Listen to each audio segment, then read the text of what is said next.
Authority ಅಂತ ಹೇಳಿ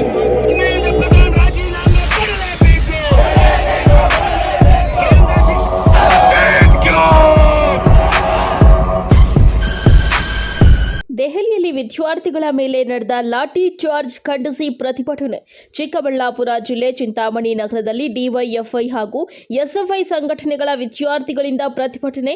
ದೆಹಲಿಯಲ್ಲಿ ವಿದ್ಯಾರ್ಥಿಗಳ ಮೇಲೆ ಲಾಠಿ ಚಾರ್ಜ್ ಹಾಗೂ ಟೈರ್ ಗ್ಯಾಸ್ ಪ್ರಯೋಗ ಮಾಡಿರುವ ಕ್ರಮವನ್ನು ಖಂಡಿಸಿ ವಿದ್ಯಾರ್ಥಿಗಳು ಪ್ರತಿಭಟನೆ ನಡೆಸಿದ್ದಾರೆ. ನಗರದ ಪ್ರಮುಖ ಬೀದಿಗಳಲ್ಲಿ ಸಂಚರಿಸಿ ವಿದ್ಯಾರ್ಥಿಗಳ ಮೇಲೆ ನಡೆಯುತ್ತಿರುವ ದೌರ್ಜನ್ಯದ ವಿರುದ್ಧ ಘೋಷಣೆಗಳನ್ನು ಕೂಗುತ್ತಾ ಕೇಂದ್ರ ಸರ್ಕಾರದ ವಿರುದ್ಧ ಆಕ್ರೋಶ ವ್ಯಕ್ತಪಡಿಸಿದ್ದಾರೆ.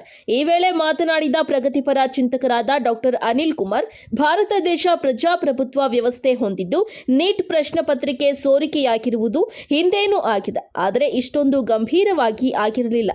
ಕೋಮುವಾದಿ ಶಕ್ತಿಗಳು ವಿದ್ಯಾರ್ಥಿಗಳಲ್ಲೂ ಸಹ ಕೋಮುವಾದದ ದ್ವೇಷ ಬಿತ್ತುತ್ತಿರುವುದು ಸರಿಯಲ್ಲವೆಂದು ಕಿಡಿಕಾರಿದ್ದಾರೆ. ಈ ಸಂದರ್ಭದಲ್ಲಿ ಪ್ರಗತಿಪರ ಚಿಂತಕರಾದ ಡಾಕ್ಟರ್ ಅನಿಲ್ ಕುಮಾರ್, ಡಿವೈಎಫ್ಐ ಜಿಲ್ಲಾ ಉಪಾಧ್ಯಕ್ಷ ರಮಣ, ರೈತ ಮುಖಂಡರಾದ ಚನ್ನರಾಯಪ್ಪ, ಕೆಪಿಆರ್ಎಸ್ ಲಕ್ಷ್ಮೀನಾರಾಯಣ, ತಾಲೂಕು ಮುಖಂಡರಾದ ಆನಂದ್ ರೆಡ್ಡಿ, ರಾಜ್ಕುಮಾರ್ ಸೇರಿದಂತೆ ವಿದ್ಯಾರ್ಥಿಗಳು ಹಾಜರಿದ್ದರು. ವರದಿ ಸಲ್ಮಾನ್ ಪಾಷಾ, ನಂದಿ ಟಿವಿ, ಚಿಂತಾಮಣಿ. ರಾಜೀನಾಮೆ ಕೊಡಲೇಬೇಕು. ಕೇಂದ್ರ ಶಿಕ್ಷಣ ಸಚಿವ ಧರ್ಮೇಂದ್ರ ಪ್ರಧಾನ್ ರಾಜೀನಾಮೆ ಕೊಡಲೇಬೇಕು. ಹೋರಾಟ ವಿದ್ಯಾರ್ಥಿ ಯುವಜನರ ಹೋರಾಟ ಚಿರಾಯವಾಗಲಿ. ವಿದ್ಯಾರ್ಥಿ ಯುವಜನರ ಹೋರಾಟ ಚಿರಾಯವಾಗಲಿ. ನೀಟ್ ಪರೀಕ್ಷೆ ಬೇಡವೇ ಬೇಡ. ಇದುವರೆಗೂ ಕೂಡ ಸುಮಾರು 152 ಇಂತಹ ದೊಡ್ಡ ಪರೀಕ್ಷೆಗಳ ಒಂದು ಪ್ರಶ್ನೆ ಪತ್ರಿಕೆಗಳು ಸೋರಿಕೆಯಾಗಿದೆ. ಯಾಕಾಗಿದೆ ಈ ಸೋರಿಕೆ? ಈ ಪ್ರಶ್ನೆ ಎತ್ತಿದಾಗ ಕೆಲವರು ಮಾಧ್ಯಮದವರು ಮತ್ತೆ ಕೆಲವರು ಕೇಳ್ತಾ ಇರೋದೇನಪ್ಪಾ ಅಂತಂದ್ರೆ, ಈಗ ಬಿಜೆಪಿ ಸರ್ಕಾರದಲ್ಲಿ ಮಾತ್ರ ಈ ಲೀಕ್ ಆಗ್ತಾ ಇದೆಯಾ, ಮುಂಚೆ ಕಾಂಗ್ರೆಸ್ ಮತ್ತೆ ಜೆಡಿಎಸ್ ಸರ್ಕಾರ ಇದ್ದಾಗ ಲೀಕ್ ಆಗಿಲ್ವಾ ಅಂತ ಇದ್ದಾರೆ.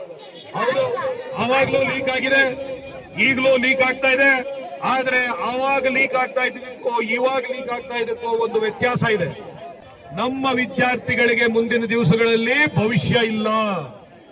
ಇವತ್ತು ಕೋಮು ದ್ವೇಷವನ್ನ ವಿದ್ಯಾರ್ಥಿಗಳಲ್ಲಿ ಬಿತ್ತಲಾಗಿದೆ. ಜಾತಿ ಧರ್ಮಗಳ ಮಧ್ಯೆ ಒಂದು ದ್ವೇಷವನ್ನ ಬಿತ್ತಿ ಇವತ್ತು ಒಂದು ಕೋಮುವಾದಿ ದ್ವೇಷ ರಾಜಕಾರಣವನ್ನ ಇವತ್ತು ಮಾಡ್ಲಿಕ್ಕೆ ಇವೆಲ್ಲವೂ ಕೂಡ ಸಹಕಾರವಾಗಿ ಮಾಡ್ತಾ ಇದ್ದಾರೆ ಅನ್ನೋದನ್ನ ನಾವು ಅರ್ಥ ಮಾಡ್ಕೊಳ್ಬೇಕಾಗ್ತದೆ.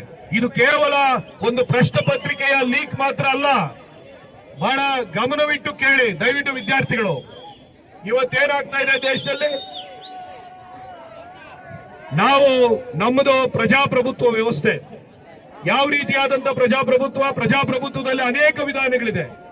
ನಮ್ಮದು ಭಾರತ ದೇಶದ ಸಂವಿಧಾನವನ್ನು ಬರೆದಂತ ಅವರು, ನಾವು ಚುನಾವಣೆ ಮಾಡ್ಕೊಂಡಿರ್ತಕ್ಕಂಥದ್ದು, ಆಯ್ಸ್ಕೊಂಡಿರ್ತಕ್ಕಂಥದ್ದು ಸಂಸದೀಯ ಪ್ರಜಾಪ್ರಭುತ್ವ ವ್ಯವಸ್ಥೆ, ಪಾರ್ಲಿಮೆಂಟರಿ ಡೆಮೋಕ್ರಸಿ ಅಂತ ಕರಿತೀವಿ.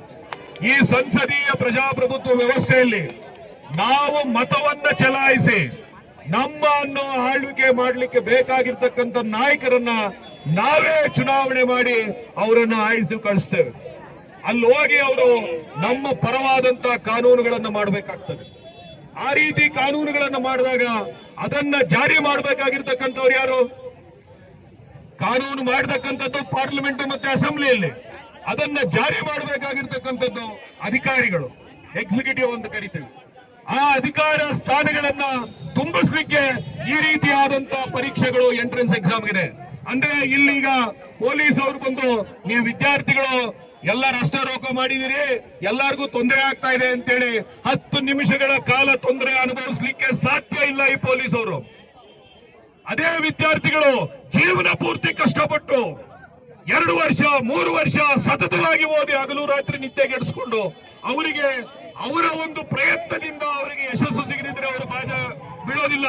ಆದ್ರೆ ಯಾವನೋ ಒಬ್ಬ ಎಕ್ಸಾಮಿನೇಷನ್ ನಡೆಸ್ತಾ ಇದ್ದಂತವರು ಲೀಕ್ ಮಾಡಿದಂತ ಕಾರಣಕ್ಕೆ ಇವನು ವಂಚಿತನಾದ್ರೆ ಅವರು ಆತ್ಮಹತ್ಯೆ ಮಾಡಿಕೊಂಡಿರ್ತಕ್ಕಂಥವ್ರು 26 ಜನ ವಿದ್ಯಾರ್ಥಿಗಳು ದೇಶದಲ್ಲಿ. ಇದರ ವಿರುದ್ಧ ಪ್ರತಿಭಟನೆ ಮಾಡ್ತಾ ಇದ್ರೆ, ಅಂಬೇಡ್ಕರ್ ನಮ್ಗೆಲ್ಲರಿಗೂ ಗೊತ್ತು, ಅಂಬೇಡ್ಕರ್ ಈ ಸಂವಿಧಾನವನ್ನ ಈ ದೇಶಕ್ಕೆ ಕೊಟ್ಟಂತಹ ಮಹಾನಾಯಕ. ಆ ಸಂವಿಧಾನದಲ್ಲಿ ಒಂದು ಬಹಳ ಮುಖ್ಯವಾದ ವಿಷಯ ಹೇಳಿದ್ದಾರೆ, ಇದನ್ನ ಯಾರೂ ಕೂಡ ಪ್ರಸ್ತಾವನೆ ಮಾಡ್ತಾ ಇಲ್ಲ. ಏನ್ ಹೇಳಿದ್ದಾರೆ ಅಂಬೇಡ್ಕರ್ ಸಂವಿಧಾನದಲ್ಲಿ?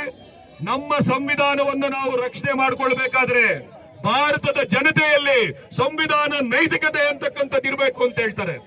ಏನು ಈ ಕಾನ್ಸ್ಟಿಟ್ಯೂಷನಲ್ ಮೊರಾಲಿಟಿ ಅಂದ್ರೆ, ಸಂವಿಧಾನ ನೈತಿಕತೆ ಅಂದ್ರೆ ಏನು ಅಂತಂದ್ರೆ, ನಾವು ಚುನಾವಣೆ ಮಾಡಿ ಕಳಿಸಿದಂತ ಯಾರು ನಾಯಕರಿದ್ದಾರೆ, ಯಾರು ಎಂಪಿಗಳಿದ್ದಾರೆ, ಯಾರು MLAಗಳಿದ್ದಾರೆ, ಯಾರು ಪ್ರೈಮ್ ಮಿನಿಸ್ಟರ್ ಇದ್ದಾರೆ, ಯಾರು ಚೀಫ್ ಮಿನಿಸ್ಟರ್ಗಳಿದ್ದಾರೆ, ಅವರು ಜನಪರವಾದಂತ ಆಡಳಿತ ಮಾಡದಿದ್ರೆ, ಅವರು ಸಂವಿಧಾನಬದ್ಧವಾಗಿ ನಡ್ಕೊಳ್ತಾ ಇದ್ರೆ, ಸಂವಿಧಾನದ ಮೂಲ ಆಶಯಗಳಾದ ಸ್ವಾತಂತ್ರ್ಯ, ಪ್ರಜಾಪ್ರಭುತ್ವ, ಸಮಾನತೆ, ನ್ಯಾಯ, ಭ್ರಾತೃತ್ವ, ಸೆಕ್ಯುಲರಿಸಂ ಇದರ ವಿರುದ್ಧ ಏನಾದರೂ ಅವರು ನಡೀತಾ ಇದ್ರೆ ಆಗ ಜನತೆ ಬೀದಿಗಿಳಿದು ಅವರ ವಿರುದ್ಧ ಪ್ರತಿರೋಧವನ್ನು ಒಡ್ಡಬೇಕು. ಹಾಗೆ ಒಡ್ಡಿದಾಗ ಮಾತ್ರ ನಾವು ಸಂವಿಧಾನ ನೈತಿಕತೆಯನ್ನ ಪ್ರದರ್ಶನ ಮಾಡಿದಂಗೆ ಅಂತೇಳಿ ಅಂಬೇಡ್ಕರ್ ಹೇಳ್ತಾರೆ. ಇದನ್ನು ಯಾವತ್ತು ಭಾರತ ದೇಶ ಮಾಡೋದಿಲ್ವೋ ಆವತ್ತು ನಮ್ಮ ಸಂವಿಧಾನ ಸತ್ತೋಗುತ್ತೆ ಅಂತೇಳಿ ಅವರು ಬಹಳ ಸ್ಪಷ್ಟವಾಗಿ ಸಂವಿಧಾನವನ್ನ ಈ ನಾಡಿಗೆ ಅರ್ಪಿಸಿದಂತ ದಿನ 1945ರಲ್ಲಿ ಅವರು ಬಹಳ ಸ್ಪಷ್ಟವಾಗಿ ಹೇಳಿದ್ದಾರೆ.